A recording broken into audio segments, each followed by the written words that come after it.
Hello class 9 students. Today we will discuss the topic on Russian Revolution.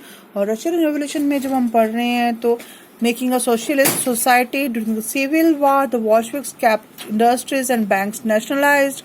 They permitted peasants to cultivate the land they had been socialized, and Bolsheviks used confiscated land to demonstrate what collective work would be. तो जो civil वार के दौरान क्या हुआ कि बॉल्शेविक्स ने क्या industries, उद्योग और जो बैंक्स थे उनको राष्ट्रीयकृत कर दिया, राष्ट्र के अंडर कर दिया। उन्होंने किसानों को जमीन पर फसलें उगाने के लिए अलाउड कर दिया और वो सोशलाइज समाजवादी प्रक्रिया के द्वारा हुआ। और जो बॉल्शेविक्स ने क्या किया, जो लैंड थे, जमीन थी जो कि कॉन्फिस्केट कर ली गई थी, मतलब ले ली गई थी, छीन ली गई थी लैंडलॉर्ड से, उनमें कलेक्टिव सामूहिक काम शुरू किया। एक सेंट्रलाइज प्लानिंग इंट्रोड्यूस हुई। ऑफिशियल्स ने यह असेस किया कि कैसे आर्थिकी काम करेगी और 5 साल का टारगेट फिक्स किया। On this basis they had made the 5-year plans. The government fixed all prices to promote industrial growth during the first two plans, 1927 to 32 and 1933 to 1938. Centralized planning led to economic growth. Industrial productions increased between 1929 and 1933 by 100% in the case of oil, coal and steel. Now, new factories, cities, they came into being. तो जो ये first 5-year plans थे, इनमें औद्योगिक विकास पर जोर दिया गया और सेंट्रलाइज प्लानिंग के कारण क्या हुआ कि आर्थिकी जो थी वो काफ़ी बढ़ने लगी और औद्योगिक में जो प्रोडक्शन था वो बहुत बढ़ने लगा। और bye 1929 and 1933 100% in the case of oil, coal and steel। नई सिटीज, नए शहरों का उदय हुआ जो कि फैक्ट्री सिटीज भी कहा सकते हैं, जहाँ कह सकते हैं हम उन्हें, जहाँ पर फैक्ट्रीज एस्टेब्लिश हुई। However, rapid construction led to poor working conditions in the cities of Magnitogorsk. The construction of a steel plant was achieved in 3 years. Workers lived hard life and the result was 550 stoppages of work in the first year alone. In living quarters in the winter time at 40 degrees below, people had to climb down from the 4th floor and dash across the street in order to go to the toilet. तो यहाँ पर जब ऐसे steel plant जो इस city में इस construct हुआ, मतलब बनाया गया जो ये, तो उसके लिए 3 साल लगे और जो उसमें जो काम करने वाले जो मजदूर थे उन्हें बहुत मुश्किल समय का सामना करना पड़ा।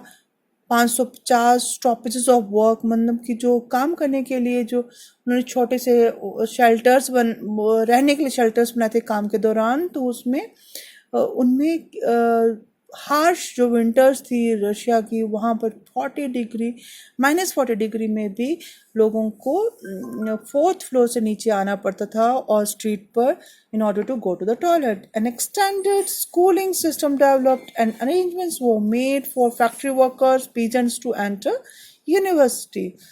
तो एक स्कूलिंग सिस्टम का भी डेवलपमेंट हुई। फैक्ट्री में जो काम करने वाले मजदूर थे, किसान थे, उनको यूनिवर्सिटीज में एंटर करने के लिए उनको कहा गया। Creches established in factories for the children of women worker, cheap public health care भी इंट्रोड्यूस हुई। Children at schools in Soviet Russia in 1930s, a child in this during the first 5-year plans, and here factory dining hall in the 1930s। तो यहाँ देख रहे हैं कि बहुत सारे वर्कर्स एक ही डाइनिंग हॉल में खाना खा रहे हैं। Modern living quarters was set up for workers. The effect of all this was uneven, though since government resources were limited. जो गवर्नमेंट के जो resources थे वो बहुत कम थे, but still they tried to do the best. Stalinism and collectivization. The period of the early plant economy was linked to the disasters of the collectivization of the agriculture. By the 1927 and 28, the towns in Soviet Russia were facing an acute problem of grain supplies. The government fixed prices at which the grain must be sold, but the peasants refused to sell their grain to government buyers for these prices. जो ये period था जो पहले planned economy का, ये इसमें कुछ disasters भी हुए, कुछ गलतियां भी हुई, जो कि जैसे कि जो एग्रीकल्चर थी वो कलेक्टिव प्रोडक्ट जो था उसको मतलब कलेक्ट करके ही उसको सेल करना होता था. बाय द 1927-28 जो सोवियत रशिया में एक्यूट बहुत ज़्यादा प्रॉब्लम आ गई थी कि क्योंकि वहाँ पर ग्रेन की सप्लाई नियमित रूप से नहीं हो रही थी. ये गवर्नमेंट ने ग्रेन्स के प्राइजेस फिक्स कर दिए थे और उस प्राइजेस पर ही ग्रेन्स को बेचना था. जो किसान थे उन्होंने अपने जो उस फिक्स प्राइस पर ग्रेन्स को बेचने के लिए मना कर दिया. और Stalin, who headed the party after the death of Lenin, introduced firm emergency measures. उसने एकदम से पक्के emergency जो आपातकालीन जो तरीके अपनाए. He believed rich peasants and traders in the countryside were holding stocks in the hope of higher prices. उसको ये विश्वास था कि जो अमीर किसान हैं और जो व्यापारी हैं जो गांव में वो जो ग्रेन्स के वो स्टॉक को रख रहे हैं, होल्ड कर रहे हैं, अपनी जगह एक जगह इकट्ठा कर रहे हैं ताकि कि ज़्यादा प्राइजेस दाम मिल सके. इसलिए speculation had to be stopped and supplies confiscated. और जो सप्लाई थी वो छीन ली गई. और in the 1928 party members toured the grain producing area supervising enforced grain collection and raiding kulaks, the name for the well-to-do peasants. kulaks जो थे, कुलाक्स या बोलते हैं उनको, वो जो रिच पीजेंट थे, अमीर जमींदार जो क्लास थी, अमीर जमींदार नहीं, अमीर जो किसान जो थे, उनको उनके जो ग्रेन स्टॉक्स या हॉर्ड्स जहाँ पर उन्होंने भंडार रखे थे उसको उस पे रेड हुई उन एरियाज में. सो सुपरवाइज हुआ और साथ में उनसे ग्रेन के स्टॉक्स ले लिए गए. As shortage continued the decision was taken to collectivise the farms को कलेक्ट करना, इकट्ठे कर देना. It was argued that the grain shortage were partly due to the small size of the holdings. जो किसानों की जो छोटी साइज है होल्डिंग का, छोटे खेत हैं, उसके कारण क्या हो रहा है, ये ग्रेन की शॉर्टेज हो रही है. After 1917 land had been given to the peasants. These small size peasants farms could not be modernised. जो छोटे छोटे जो स्मॉल साइज के जो पीजेंट्स के किसानों के जो फार्म्स थे, खेत थे, उनको मॉडर्नाइज करना उनको उन्नति के द्वार पर उनको लाना, उनको मॉडर्न टेक्निक्स यूज करना वो बहुत मुश्किल था. To develop modern farms and run them along industrial lines with machinery, machines use करके औद्योगिकरण की रूट पे, रास्ते पे लाना. It was necessary to eliminate kulaks, take away lands from peasants and establish state control large farms. State के द्वारा जो बड़े बड़े फार्म्स, खेत, उनको एस्टेब्लिश करना और कुलक्स को हटा देना. Was followed by Stalin's collectivization program. From 1929, the party forced all peasants to cultivate in collective farms. Collective farms को कहा जाता है kolkhos. The bulk of the land and implements were transferred to the ownership of the collective farms. जो collective farms थे, जो सामूहिक जो खेत थे, उनमें जिनको कोलकाज कहा जाता था, उनमें जो इम्प्लीमेंट्स थे, जो भी काम एग्रीकल्चर के यूज़ होने की चीज़ें थी, उनको वहाँ पर ट्रांसफ़र कर दिया. पीजेंट्स काम करते थे इन लैंड्स में और प्रॉफिट जो था, मुनाफा, सब शेयर करते थे. Enraged peasants resisted the authorities and destroyed their livestock.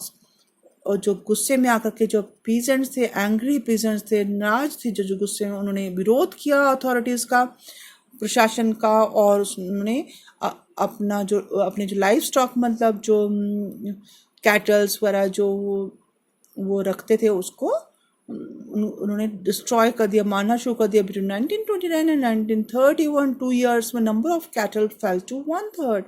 Those who resisted collectivization were severely punished। उनको बुरी तरह से पनिशमेंट दी गई, सजा दी गई। Many were deported and exiled. उनको अपने देश निकाला भी दे दिया गया as a resisted collectivisation. Peasants argued that they were not rich and they were not against socialism। और उन्होंने ये आर्ग्यूमेंट दिया कि वो समाजवाद के अगेंस्ट नहीं है, वो रिच नहीं है। They merely didn't want to work in the collective farms for a variety of reasons। कई कारणों से उन फार्म्स में काम करना नहीं चाहते। Stalin governments allowed some independent cultivation. कुछ इंडिपेंडेंट कल्टीवेशन उन्होंने अलाउड कर दी कि अपने आप भी कर सकते हैं, बट उन कल्टिवेटर्स को अनसिम्पैथेटिकली उनके प्रति सहानुभूतिपूर्ण रवैया नहीं रखा। In spite of collectivisation production did not increase immediately. एकदम से प्रोडक्शन इंक्रीज नहीं हुई।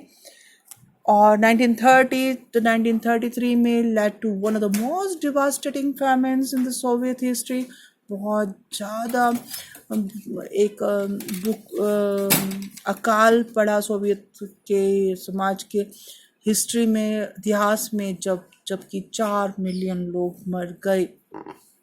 Many within the party they criticized the confusion in industrial production under planned economy and the consequences of collectivization. Stalin and his sympathizers charged these critics with conspiracy against the socialism. Accusations were made throughout the country, and by 1939, over 2 million were in prison or labor camps। तो जो party में भी उनका विरोध हो रहा था, criticise हो रहा था उनको वो उनकी निंदा कर रहे थे कि ये जो इंडस्ट्रियल प्रोडक्शन में जो औद्योगिक जो भी निकल रहा है, जो भी प्रोड्यूस हो रहा है, उसको प्लांट इकोनॉमी में वो क्या वो वहाँ पर कंफ्यूजन है, और जो इसके क्या जो कॉन्सिक्वेंसेस होंगे कलेक्टिवाइजेशन के, मतलब जो परिणाम होंगे, उनके बीच में कंफ्यूजन था। और स्टालिन और जो उसके जो उसके प्रति सहानुभूति रखने वाले जो थे, उन्होंने इन क्रिटिक्स को, निंदक को कॉन्स्पिरेसी के अगेंस्ट सोशलिज्म, समाजवाद के विरोध में काम करने के कारण उनको 2 मिलियन करीब जो थे उनमें से वो प्रिजन में रख दिए गए, जेल में डाल दिए गए, लेबर कैंप्स में रखे। जबकि ये सब कई जो थे इनमें से वो इनोसेंट थे, मतलब दे वर नॉट गिल्टी, पर उनके लिए कोई भी नहीं बोला।